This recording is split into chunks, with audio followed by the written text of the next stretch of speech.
Okay, sorry about that last video, guys. I'm all over the place. I'm out of the frame and stuff, and trying to adapt to this. I mean, it's not that hard. This material is really good, actually. It's not that hard. What I'm having difficulty with is creating specific flakes. You know, planning a flake and trying to get the type of flake that I want. Um, and it's not the material necessarily. It's the way I'm going about it, and I'm having a hard time explaining what I'm doing. Uh,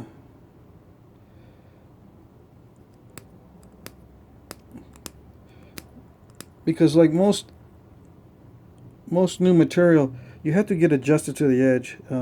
This is slightly different than the other heat treated material, and it's not like the purple chert either. In the purple chert video, I think a few videos back, this one here, this type of material, um,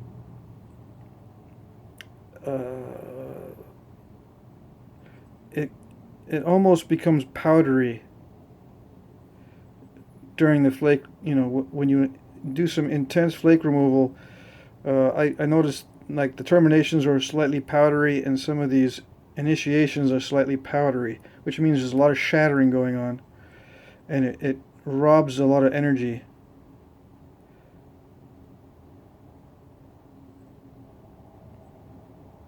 I want to get rid of this mass in here. I'm not too concerned about the step fractures, although they don't look that good. I'm not going to worry about that.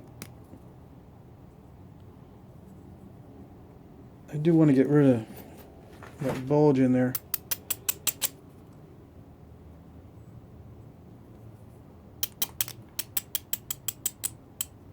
And it's getting kind of narrow for the serrations.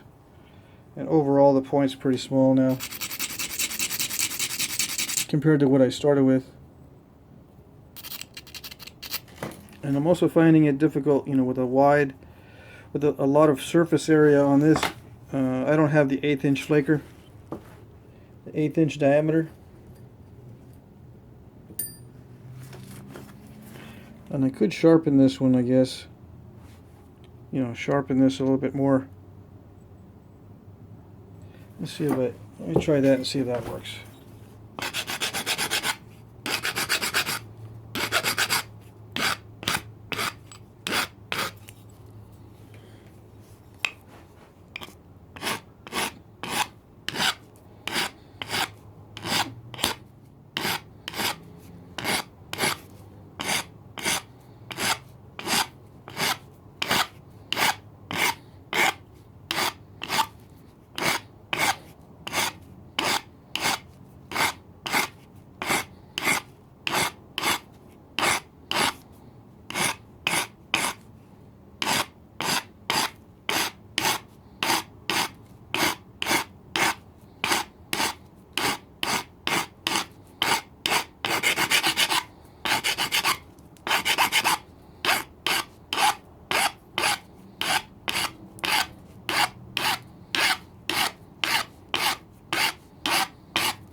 Yeah, if I had started originally with the pressure flaking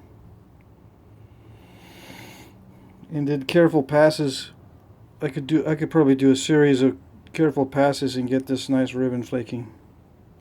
Maybe on the next one.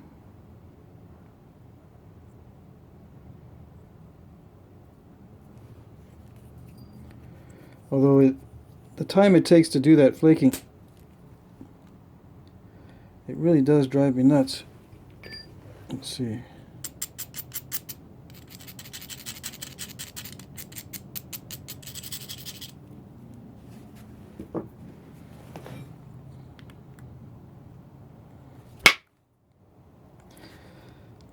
You know what's amazing is I'm putting an enormous amount of force into the edge and it's still not going, but I could take a pressure flaker with just a minimal amount of force to get flakes to come off. It just makes you wonder what's going on with these forces.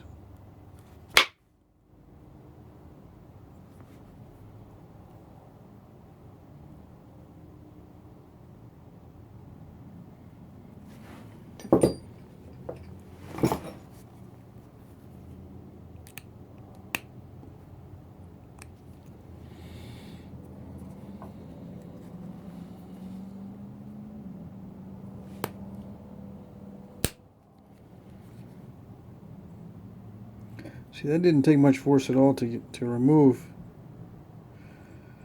but I was really smacking that hard to get that flake to come off there. You know, with the percussion flaker, I probably could have got that flake to travel all the way across from that same platform. It's probably why it didn't go, is because there's a lot of mass behind it that you've got to push through, whereas the pressure flaker, I just kind of took off a relatively short flake. It was easy, but it didn't accomplish what I wanted, but it's okay.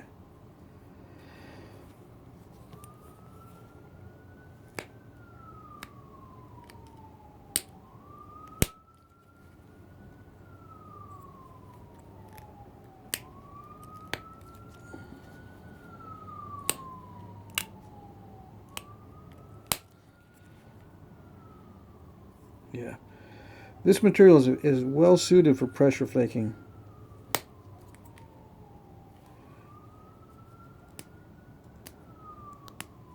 But you had to have a perfect surface, and this focus seriously is not cooperating.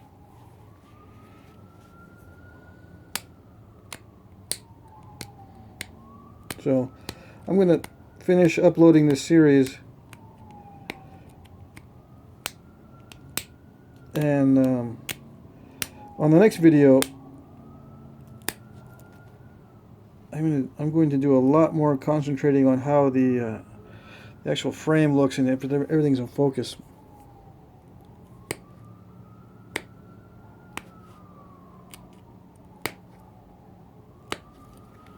Okay.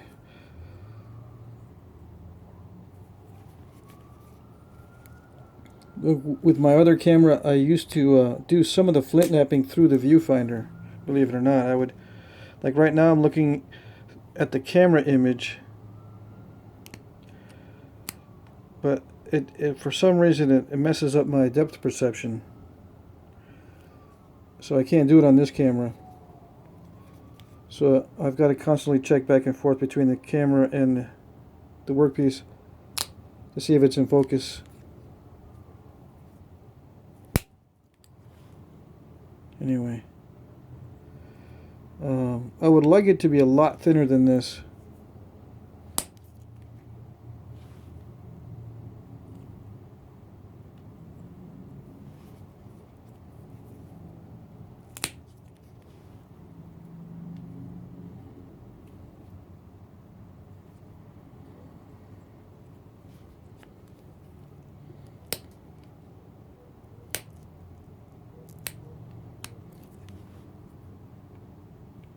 Anyway.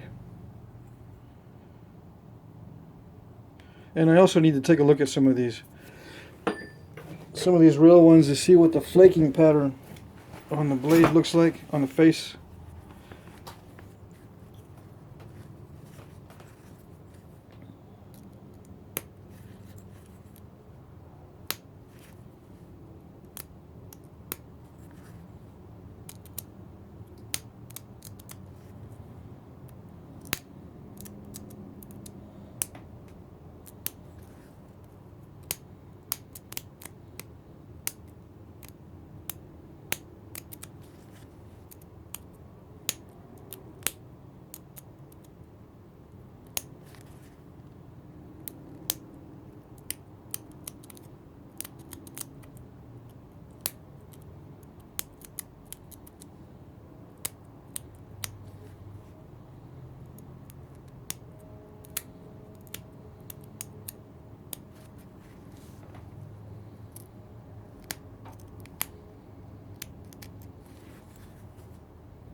Okay.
Okay.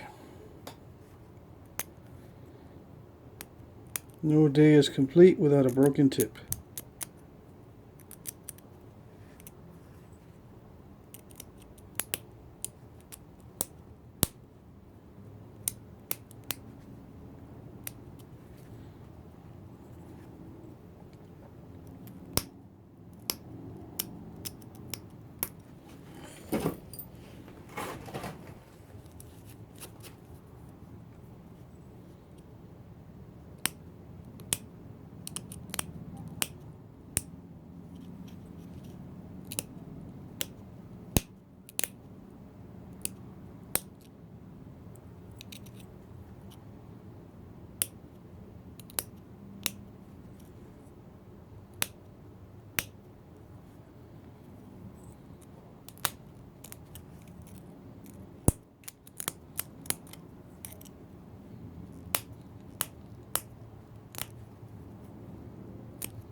I'm pretty sure on these that the serrations started, large and then gradually tapered to smaller.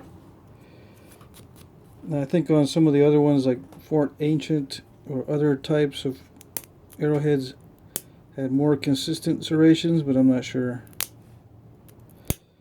But I think on these Cahokia specimens, the serrations get smaller as you go toward the tip.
Okay, that's as far as I'm going to go on that one.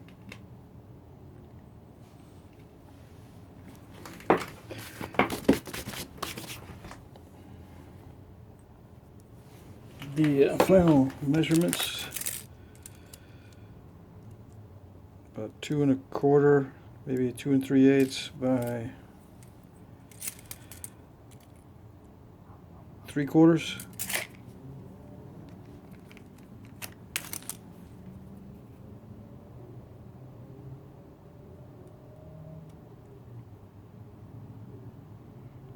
Let's see, 3/32.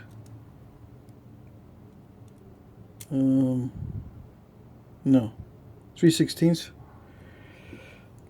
On the thickest area is about 3/16. That's a little bit more than 1/8. I would like to get it down below 1/8 of an inch, slightly below 1/8 for something of this size, but it's okay. And the ribbon flaking, or the careful flake pattern, does show up a little bit here. The serrations will take away some of it, but I need to look at the actual artifacts to see if they look like this or if they had that careful flake pattern, because this is kind of random down here. Anyway,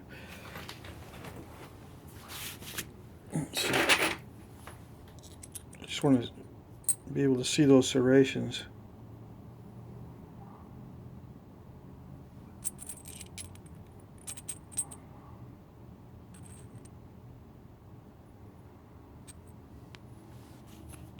It has a really nice translucent color, if I can get it to show up.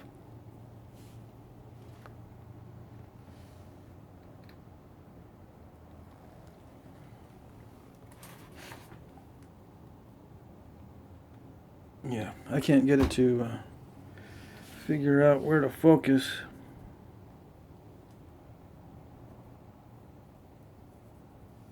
Anyway, alright, so that's it.